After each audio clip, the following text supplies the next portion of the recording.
දැන් අද ගොඩක් වෙලාවට මේ ආර්ය සත්‍ය දර්ශනයේ ඊතර වීමේ දකින විදිහ අපට ලැබෙන එකක් වෙලානේ. ඊතර වෙන විදිහේ දකින විදිහ, ඊතර වෙන විදිහේ දකින විදිහ ජීවිත අත්දැකීමක ලැබෙන එකක් පරස්පර නැද්ද? ආය බලන්න හිතලා ඊතර වෙන විදිහේ දකින විදිහ ජීවිත අත්දැකීමක ලැබෙන එකක් කොච්චර පරස්පරයිද? ඇයි හිතන්න බැරි? ඇයි මේ කාරණාව ගැන කල්පනා කරන්න බැරි? එහෙනම් හොඳට මූලිකව මතක තියාගන්න මේ කාරණාව. මොකද්ද මේ? ඊතරවන විදිහේ දැක්ම ලැබෙන විදිහ ලෝකේ ලැබෙන විදිහක් නෙවෙයි.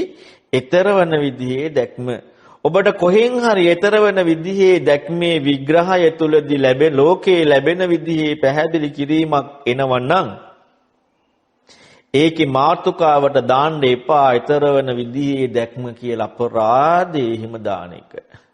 තේරුණාද?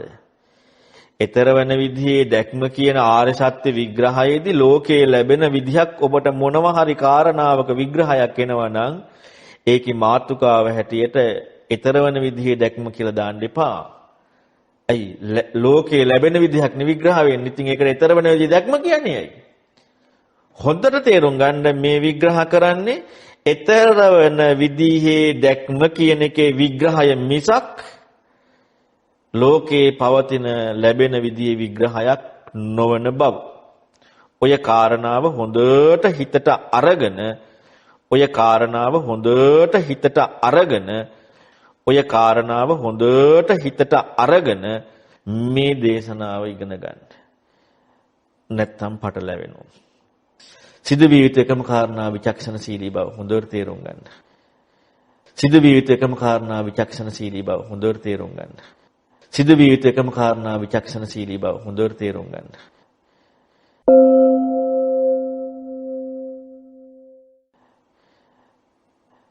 අපි බලමු ආර්ය සත්‍ය අනුපස්සනාව. මොකද ආර්ය සත්‍ය අනුපස්සනාව කියන්නේ? ඊතරවන විදිහේ දැක්මනේ. කතමංච භික්ඛවේ භික්ඛු දුක්ඛං ආර්ය සත්‍යං. මහණෙනි මොකද්ද දුක්ඛ ආර්ය සත්‍ය කියලා කියන්නේ? මොන දුක්ඛ ආර්ය සත්‍ය කියනවා? පරයය මතක තියාගන්න. මොන පරයයද තියෙන්නේ?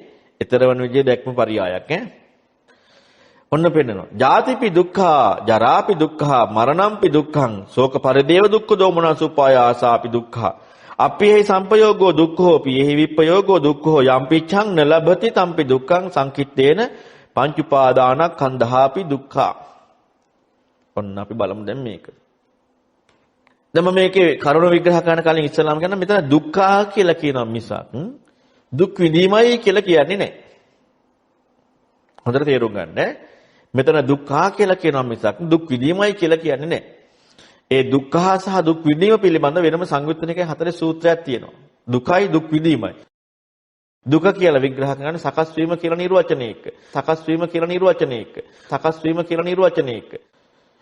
දුක් විඳීම කියන එක අර විඳීම කියන පැත්තටයි කතා කරන්නේ. දුක් විඳීම. ඒතර දුක් විඳීම කතා කරන්නේ නැහැ මෙතන. හොඳට තේරුම් ගන්න. දුක් විඳීමක් කතා කරන්නේ නැහැ දුකක් කතා කරන්නේ. දුක කියන කාරණාවට විතරක් දුක් විඳීම කතා කරන්නේ නැතුව දුක කියන කාරණාව විතරක් සැබෑ නිර්වචනය ගත්තාම නොපිහිටීමේ කෘත්‍යකෝයි තියෙන්නේ. ඉතින් මේ වචනයෙන් කතා වෙලා ඉවරයි නොපිහිටීමේ කෘත්‍යයක් කියලා නේද? ලැබීමේ කෘත්‍යයක් කියලා කතා වෙලා නැහැ නේද? මාත්‍රකාවත් ඊතර වීම මාත්‍රකාව ඇතුළේ විග්‍රහය කතා කරන කාරණාවත් ඒ විදිහටමයි. ලැබීමේ කෘත්‍යයක් කතා කරලා නැහැ. දුක් විඳීම නෙමෙයි කියන්නේ දුක කියන්නේ. හොඳට තේරුම් ගන්න. දුක් විඳීම නෙමෙයි දුක. දැන් අපට දුක් විඳීමක් නැතුව දුක කියන කාරණාව කතා කරන්න බැරි වෙලානේ. දුක කියන එකේ අර්ථය බලන්න. දුක් විඳීම කියනකොට ලැබීමක් නේ. අපි ලැබීමක් කියන කතා කරන්නේ. දුක කියන එකේ, ඒ කියන්නේ ඒකට දෙන්නේ ඇයි අර්ථය? අර්ථානිත භාවය තමයි පිහිටීමක් නොවන එක. දුක කියන කාරණා විග්‍රහ කරනකොට අර්ථානිත භාවය එන්නේ පිහිටීමක් නොවෙනකොට. නොවීම කියන කෘත්‍යය. කෘත්‍යය ඒක. දැන් ඔබ සාමාන්‍ය ලෝකයේ ඉදි බලන්නකො දුක් විඳීමක් කෙනකොට ඒකේ යෙදීමේ කෘත්‍ය මොකද්ද? නොපිහිටන්න ඕන කියන කාරණාව. එතකොට එහෙනම් දුක කියන කාරණාවේ අර්ථාන්විත භාවය එන්නේ නොපිහිටීම කියන ඉස්මතු වීම. දුක කියන කාරණා. අර්ථාන්විත භාවය. එතකොට මේ දුක කියන කාරණා විග්‍රහ කරලා පෙන්නනවා. මොකක්ද මේ සංයුත්තනිකේ 40 සූත්‍රය මට සූත්‍රය නම් මතක නැහැ. ඒකේ පෙන්නනවා අනිච්චං අනිත්‍ය ධම්මං කය ධම්මං වය ධම්මං හැටියට තමයි ඒක විග්‍රහ කරන්නේ. සංඛාර දුක්ඛයක් හැටියට. සකස් සංඛාර කියන්නේ සකස් අලුත් විශේෂණ පදයක් එක්ක දැම්මේ සංඛාර දුක්ඛයක අලුත් විශේෂණ පදයක් එක්ක දැම්මේ තවත් වූ දුකක විග්‍රහයක් කියනවා කියන එක නෙමෙයි. සංඛාර කියන්නේ සකස් වීම. සකස් වීම කියන දුක. සකස් වීම කියන දුක. සකස් වීම කියන කාරණාව ඒ නිර්වචනය දුන්නාම මේ විග්‍රහය දුක. වෙන එකක් නෙමෙයි. එතකොට ඔන්න එහෙනම් දැන් මෙතන දුක් විඳීමක් ගැන කතා කරන්නේ නැහැ. ඔන්න පද මේ විද්‍යා සුප්පාඨ විද්‍යාවෙන් යනකොට ඉගෙන ගන්න හොඳට දුක් විඳීමක් ගැන කතා කරන්නේ නැහැ. එහෙනම් මෙතන මේ කතා කරන එකක්වත් අපි විදවන එකක කතාවක් නෙමෙයි. විද්‍යා සුප්පාඨ විද්‍යාවෙන් පද පිළිවෙල ඉගෙන ගන්න යද්දී විද්‍යා සුප්පාඨ විද්‍යාව ඔක්කොම එකම මේ කතා කරන්නේ. ඒ කියන්නේ මනසානුපෙක්කිත විද්‍යා සුප්පාඨ විද්‍යාවෙන්ට ඕනනේ. එතකොට මේකේ පද පිළිවෙල මම පෙන්නවා මෙන්න මෙහෙමයි තියෙන්නේ. එතකොට මේකේ මේකේ මාතෘකාව පෙන්නවා, පදපිලිවෙල පෙන්නවා. එතකොට දැන් මේක එහෙනම් මේ ditthසුප්පට විද්‍යාවෙන් මේ මනසානුපෙක්කිත වෙන්න තෝරන්නේ. අන්න එහෙනම් මේකේ තියෙන විග්‍රහය හරි. දුකයි. අන්න කල්පනා කරනවා. හරි දුක් විඳීම කියන එක නෙමෙයි දුකයි. එහෙනම් එතනදී විඳීමේ විග්‍රහයක් එන්න ඉඩක් නැහැ. මේ තියෙන කාරණාවයි. මනසින් කල්පනා කරන්න. මනසානුපෙක්කිතනේ. මේකේ තියෙන දේ නිරවුල් කරන්නේ. දේශනාවේ තියෙන දේ. බුද්ධ වචනේ නිරවුල් කරන්නේ. අන්න එහෙනම් මෙතන දුක කියන කාරණාවක විඳවීමක් විග්‍රහ කළා නැහැ. ඉපදීමද දුකකි. ලෙඩවීමද දුකකි. ඔය කියද්දි මොකද මතක් වෙන්නේ? ඔව්නේ ඇත්තනේ අපට ඒක ලැබෙන එක දුකක් නේන්න. නේද? ඒ මොකද්ද? දුක් විඳවීම. ඒ මොකද්ද? ලෝකේ ලැබෙන විග්‍රහය. මොකද්ද මාතෘකාව? ඊතර වීමේ දැක්ම. ලැබුණේ මොකද්ද? ලෝකේ තියෙන විග්‍රහය. මාතෘකාව රත්තරන් ඇතුලේ අසුචි. ඒ වගේ වැඩන්නේ. මාතෘකාව රත්තරන් මේ කියන්නේ මේ පෙට්ටියේ ලේබල් කරලා තියෙන රත්තරන් මැණික් කියලා තියෙන්නේ ඇතුලේ තියෙන අසුචි. මේ වගේ වැඩක් නේද කොට? ඈ? ඉපදීමද දුකකි. ලෙඩවීම ජරාවද දුකකි. මරණයද දුකකි. ශෝක, පරිදේව, දුක්ඛ, දෝමනස්ස, උපායාසද දුකකි. බලන්න එතන ශෝකය පරිදේවේ දුක්ඛය. එතන දුක්ඛ වෙනම විග්‍රහ කරනවා. ශෝකය පරිදේවේ දුක්ඛය දෝමනසී උපායාසයේ දුකකි. අප්‍රියං හා එකතු වීමද දුකකි. දැන් ඕක කතා කරනකොට හොඳට බලන්න මේ කතා කරන්නේ මාතෘකා කරපු දෙයට අනුවයි මේ කතා කරන්නේ විඳවීමක් නෙමෙයි ඔබට කරන්න දෙයක් නැහැ මතක් වුණා කියලා. ඒ අඥානකම, මෝඩකම, නැමෙන්නේ නැතිකම, ශ්‍රද්ධාව නැතිකම, බුද්ධ වචනේක වැදගත්කම එන්නේ නැතිකම. හොඳට තේරුම් ගන්න. ශ්‍රද්ධාව නැහැ, බුද්ධ වචනේ වැදගත්කම එන්නේ නැහැ. ශ්‍රද්ධා අංශු මාත්‍රයක් එන්නේ නැහැ. මේකේ ditthyaසුප්පට විද්‍යාව වෙන්න ඕන විදිහට තියෙන දෙයක් ඉගෙන ගන්නවා කියන කාරණාව වැදගත්කමක් එක්ක එන්නේ නැහැ කියන්නේ අපේ දේ එනවා කියලා කියන්නේ ඉගෙන ගන්න කාරණාව වැදගත් දෙයක් නෙමෙයි. ශ්‍රද්ධාව නැහැ, අංශු මාත්‍රයක් නැහැ, නැමියාවක් නැහැ, බුද්ධ කෘත්‍ය දන්නේ නැහැ, ධර්ම වැදගත්කම නැහැ. මතක් වෙනවා. ඕනේ අප්‍රියං වින්ුණා අපට දුක අපි දුක් විඳිනව නේද? නැද්ද? ඒවනේ දෙන්නේ. ඔව්ව එන්නේ. මාර්තුකාව අමතක වුණා, සුතේ අමතක වුණා, අහමුදේ අමතක වුණා, කියන පරයය අමතක වුණා, පදවැජන ටික අමතක වුණා. මොකද්ද වෙලා තියෙන්නේ?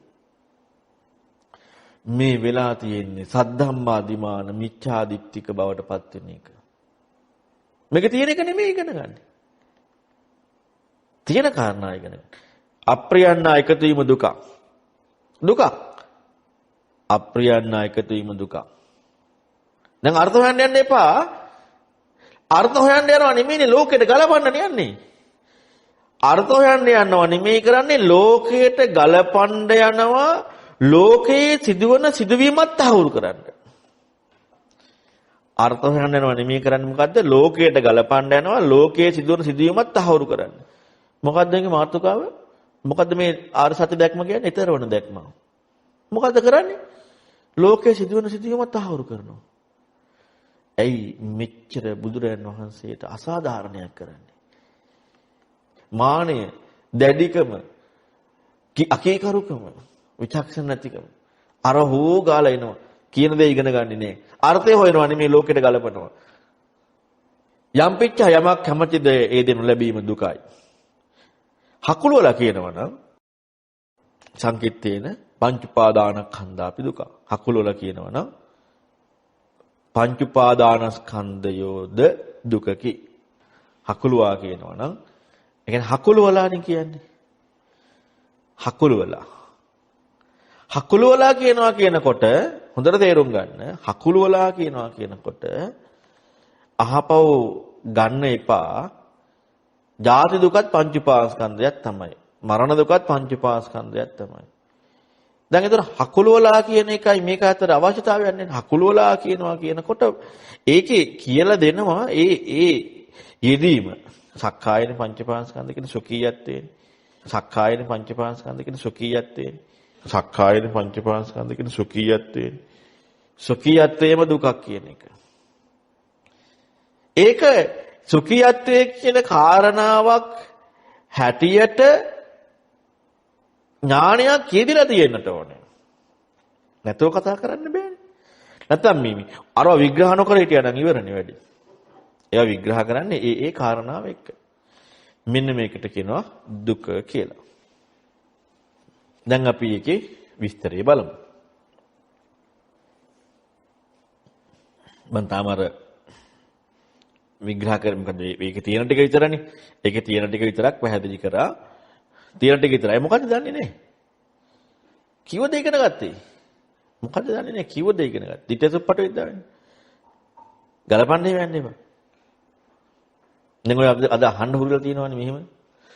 කියන බාන කොච්චර මේ බුද්ධ ශාසනය පහත් නින්දිත කරලාද කියන්නේ. දැන් බලන්න ඔයාලට ලෙඩ වෙන එක දුකක් නෙමේද? දුකක් නෝක බුදුරණවහන්සේ පෙන්නවනේ. ඔන්න උකයි ඇත්ත කියන්නේ. දැන් බලන්න ඔයා වයස යන එක දුකක් නෙමේද? ඔක බුදුරණවහන්සේ ආර්ය සත්‍ය එක පෙන්නවනේ. දැන් බලන්න මරණයට පත් වෙනවා කියන එක දුකක් නෙමේද? ඔක බුදුරණවහන්සේ පෙන්නවනේ ආර්ය සත්‍යය. දැන් බලන්න ප්‍රියංගෙන් වෙන් වෙන එක දුකක් නේ. ඕක තමයි බුදුරණවහන්සේ පෙන්වන්නේ. අප්‍රියන්නා වෙන් වෙන එක දුකක් නේ. දැන් මේ තහවුරු කරන්න කියනවා. දැන් බෝධිසත්වයත් ඔක දැනගත්තානේ. දන්නේ නැද්ද? අර බෝධිසත්ව ගිහි ගත හැරියයි. ලෙඩ වෙන එක, මැරෙන එක, වයසට යන එක මෙන්න මේකේ නිදහස වෙන්න. මේක මහ පීඩාවක් දුකක් කියන එකත් එක්ක. දැන් ඒතර ඊතරවන දැක්මන්ද ලෝකේ සිදුවෙන විදිහක්ද? ලෝකේ සිදුවෙන විදිහ. මේ විග්‍රහ කරන්නේ ආර්ය සත්‍ය නෝන ඊතරවන දැක්ම. මෙහෙමයි. ලෝකෙට කියලා දෙන්න. බුදුරන් වහන්සේව හිලව් කරගන්න එපා. අහලා බලන්නකෝ මේ වෙනාගමක කෙනෙක්ගෙන් ගිහිල්ලා ලෙඩ වුණාම ඔයාට දුකද දැන් සැපද තියෙන්නේ? ඔයාට දුක් විඳීමද තියෙන සැප විඳීමද? අහන්න තුනත් ඒකමයි. දුකක් කියන කාරණාවට නෙමෙයි දුක් විඳීමද සැප විඳීමද? හරියට අහනවනේ. අනේ මේ විඳීම නම් බුදුම දුකක් නේ. කතා කරන්න ප්‍රශ්නයක් නැහැ. දුක් විඳීම ගැන ඒක හරි. මේක ඕක තමයි දුක් විඳීම කියන්නේ. සංසාරේ කියන්නේ ඕක තමයි. ඉතින් ඕකෙන් නිදහස් වෙන්නට ඕනේ. ඒ නිසා ජීවිතය ගැන හිතන්නට ඕනේ. ඔහොම කියලා දෙන්න. ප්‍රශ්නයක් නෑ. ඇත්තක් නේ කියලා දෙන්න අපට තේරෙන විදිහට. බුදුරයන් වහන්සේ ආර්ය සත්‍ය විග්‍රහයේදී මෙන්න මෙහෙම කියලා තියෙනවා. ඕක දුකක් මෙහිමයි කියලා. ඉතින් ওই නිසා ඕක අවබෝධ කරගන්නට ඕනේ. ඔය අවබෝධ කර ඕකෙන් ඈතර වෙන්න තමයි කියලා දෙන්නේ. ඕකෙන් ඈතර වෙන්න තමයි කියලා දෙන එකේ නෙමෙයි මේක ඈතර වීමේ දැක්මටයි මේක පෙන්වන්නේ. ආර්ය සත්‍ය කියන්නේ මොකද්ද? ඈතර වීමේ දැක්මටයි කියන්නේ. ඕකෙන් ඈතර වෙන්න කියන එක නෙමෙයි. ඒකයි මේක මේ කෙනෙකුට කියලා දීමේදී දහම විනාශ නොකර කියලා දෙන්න පුළුවන් හැකියාවක් ඒ කෙනාගේ ස්වභාවයක තියෙන්න ඕනේ. දැන් අනුපිල්ල කතාවක් කරනවානේ. අනුපිල්ල කතාව දාන කතා, සීල කතා, සග්ග කතා, කාමණං ආදීනවන් එක්කම්මං ආනි සංසං ඕකාරං සංකිලේසං ඔය ටික පැහැදිලි කරනවානේ. ඉතින් ඔය ටික පැහැදිලි කරනකොට කාමණං ආදීනවන් කියනකට විග්‍රහ කරලා දෙන්න පුළුවන්. ඕකට ආර්ය සත්‍ය ගාව ගන්න එපා. ඔකට බුදුරුන්ට ආවේනික සාමුක්ඛංශික දේශනාව ගාව ගන්න එපා. ඔය හානිය කරන්න එපා. හොඳද? කතමාජ භික්කවේ ಜಾති. මහණෙනි මොකද්ද මේ ඉපදීම කියලා කියන්නේ? දැන් බුදුරණවහන්සේ විග්‍රහ කරා ආර්ය සත්‍ය ඥානය ඊතර වීමේ දැක්ම විග්‍රහ කරගෙන යනකොට දුක්ඛේ ඥානය විග්‍රහ කරා යථාර්ථ වශයෙන් ඊතර වන විදිහට දකින විදියක් සමුදය නිරෝධී මාර්ගය ඒ විදිහට විග්‍රහ කරා. දැන් දුක විග්‍රහ කරනකොට ඉපදීම කියන එක දුකක් කියලා විග්‍රහ කරා. එතකොට ඉපදීම දුකක් කියන විග්‍රහය ඇති වෙන්නේ මොකක් එක්කද? ඒකට උඩින් ලොකු දුරක් යන්න දෙයක් නැහැ. ආර්ය සත්‍ය දැක්ම කියන කාරණාව මාතෘකාවට ඊට පස්සේ මාතෘකා හතරක් තියෙනවා. ඒ තමයි දුක කියන කාරණාව යථාර්ථ වශයෙන් ඊතර වෙන විදිහට දකිනවා. දැන් මේ විග්‍රහ කරන්නේ ඒ මාතෘකාව යටතේ මොකද්ද? දුක කියන විග්‍රහය යථාර්ථ වශයෙන් දකින විදිහ. ඊතර වෙන විදිහට දකින විදිහ. එතකොට ඒකෙදි විග්‍රහ කරනවා මොකද්ද? ඉපදීම කියන දුක. විඳවීම නෙමෙයි ඉපදීම කියන දුක. දැන් ඉපදීම අහලා බලන්නකො ඉපදීම එහෙම දුකක්ද කියලා ආභාසර බ්‍රහ්ම ලෝකෙම. ආභාසර බ්‍රහ්ම ලෝකේ දුකක් කොහෙද? සැපමයි තියෙන්නේ.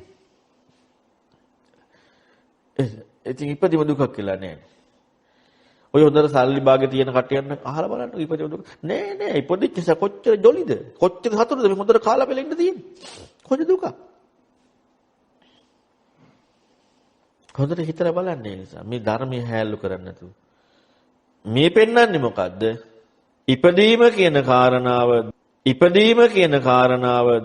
ඉපදීම කියන කාරණාව දුක් විඳීමක් නැතුව දුකක් කියන කාරණාව විග්‍රහ කරනවා.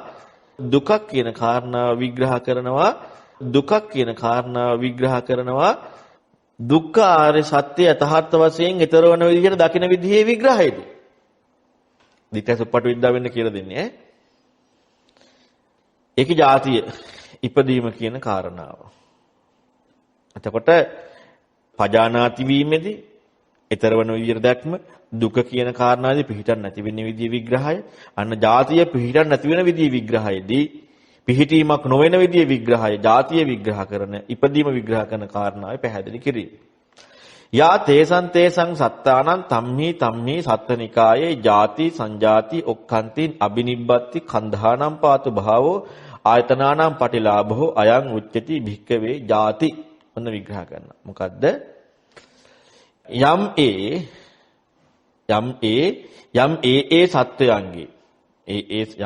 සත්වයන්ගේ තම්ම සත්වනිකාය. ඒ වගේම තමයි ඒ සත්වයන්ගේ ඒ සත්ව නිකාය. ඒ කියන්නේ ඒ දැන් සත්වය කියන කාරණාවක් කතා කරනවා. ඒ වගේම ඒකටම ආවේනික වූ නිකාය කියන්නේ කොටසටම. එතකොට ඒ සත්වත්වයේ දැන් ওই සත්වත්වයක් නේ එතකොට. එතකොට ඒ සත්වත්වයම තහවුරු කර. ඒකම තමයි ඉස්මතු කරන්නේ. ඒ සත්වයන්ගේ ඒ සත්වත්ව භාවයේ ඒ නිකාය සත්ව ස්වභාවයේ ಜಾති ඉපදීමක්. සංජාති විශේෂයෙන් ඉපදීමක්. ඔක්ඛන්ති බැස ගැනීම. ඊළඟට අබිනිබ්බති විශේෂයෙන් බැස ගැනීම. ඛණ්ඩානම් පහතු භාවෝ. මෙතන පංච උපාස්කන්ධ පහතු භාවෝ කියන්නේ නෑ. පංච උපාස්කන්ධ පහතු භාවෝ කියන්න බෑ එතන ඒකයි. ඛණ්ඩානම් පහතු ස්කන්ධයන්ගේ පහළ වීම. ආයතනානම් පටිලාභෝ.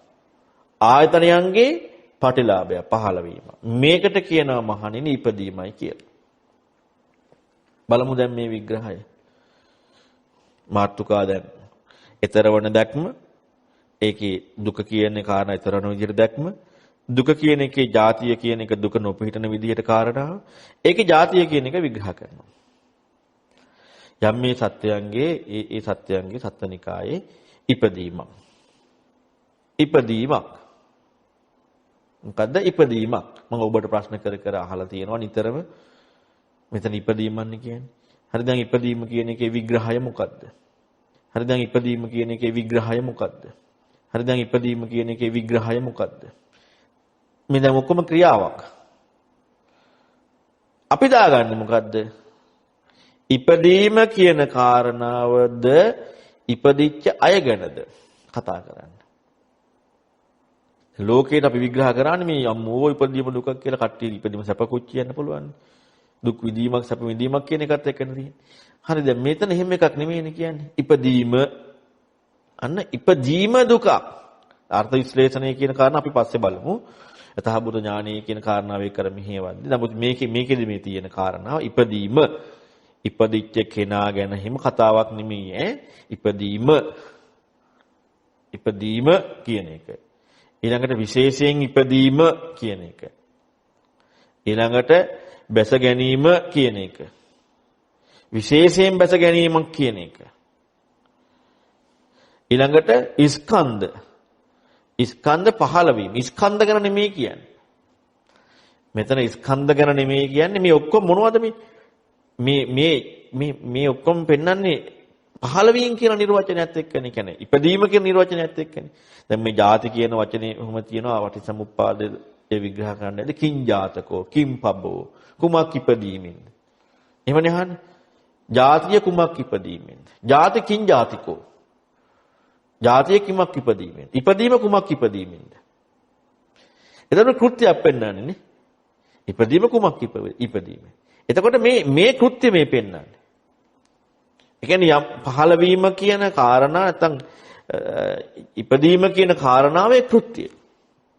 දැන් ඔහොම කියනකොටම තේරෙනවනේ මේකේ මේ කියලා දෙන කාරණාව කොච්චර හිතන්න දේවල් තියෙද කියලානේ.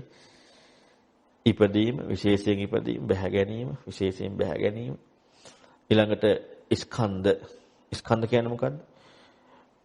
අතීත අනාගත වර්තමාන අධ්‍යාත්මික බාහිර හීන පරිවිත ගොරෝසු හීන පරිවිත දුරලං ගොරෝසු සියුම් කියන මෙන්න මේ කාරණා එක්ක රූප වේදනා සංඥා සංකාර. ඒතකොට මෙතන රූප උපාදානස්කන්ධ ආදී උපාදානස්කන්ධ නෙමෙයි කන්ද. උපාදානස්කන්ධ නෙමෙයි කන්ද.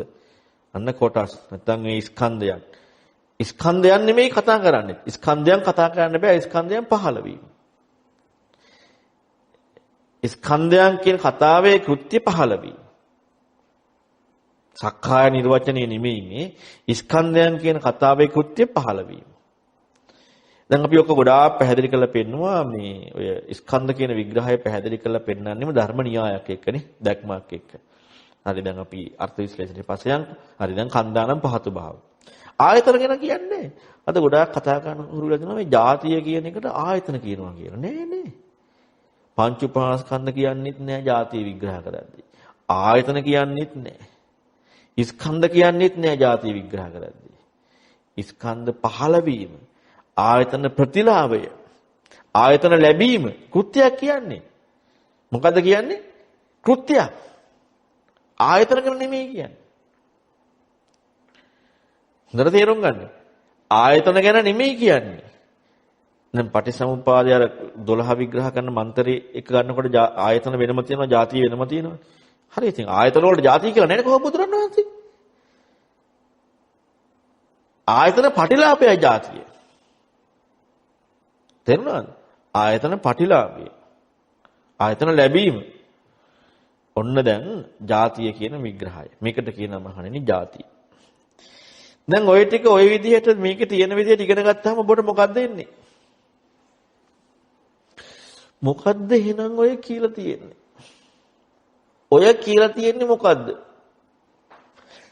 ශ්‍රද්ධාවක් යම් මට්ටමකට ගැඹුරු දහමක් එක්ක යමු වෙන විචක්ෂණශීලී බවෙන් යුක්ත නිහතමානී කීකර බවෙන් යුක්ත කෙනාට ඕක ඇහෙනකොට ඒක ඉගෙන ගන්නකොට මේක ඉගෙන ගන්නකොට මොකක්ද මේකේ කියලා තියෙන්නේ? ඔය ප්‍රශ්නේ එනවද නැද්ද? ඔන්න ඔය ප්‍රශ්නේ එනවා. හරියට ඉගෙන ගත්තේ නැත්තම් ඔව්නේ. දැන් ඔන්න විග්‍රහ කරනවා. ඔව්නේ ඉපදීම දුක නේ. ඔව්නේ දැන් අර වගේ ඉපදීම මේ වගේ ඉපදීම පෙරේත ලෝකවල ඉපදීම අර වගේ ඉපදීම පාටිසම් ඊළඟට මේ ස්කන්ධ ලැබෙලා මේ ජීවත් වෙන එක. ඔව්නේ මේ ආයතන ලැබිලා මේ දැන් දැන් හිතන්න එකක් තියෙනවද? දැන් යෝනිසමනසිකාරයක් උපදින එකක් තියෙනවද? නෑ. ඇයි මේකේ තියෙන එක ඉගෙන ගත්තේ නේ අපට ඕන එක ඉගෙන ගත්තා. අන්න මිච්ඡාදිට්ඨික වෙන හැටි තේර සූත්‍රය සහ සද්දම් අධිමාන සූත්‍රය පැහැදිලි කරනවා ඒක. මිච්ඡාදිට්ඨික ආර්තිය. විපරීත දර්ශන. මොකෙන්ද විපරීත දර්ශන උනේ? අවාසනාව කියන්නේ ධර්මයෙන් වෙච්ච එකනේ බුද්ධ වචනයෙන් වෙච්ච එකනේ. මොනවානම් වෙන්න දෙයලට. ඔන්න ಜಾතිය අපි ditthya supatidda වෙන ඉගෙන ගන්න ඉස්සල්ලාම. ಜಾති.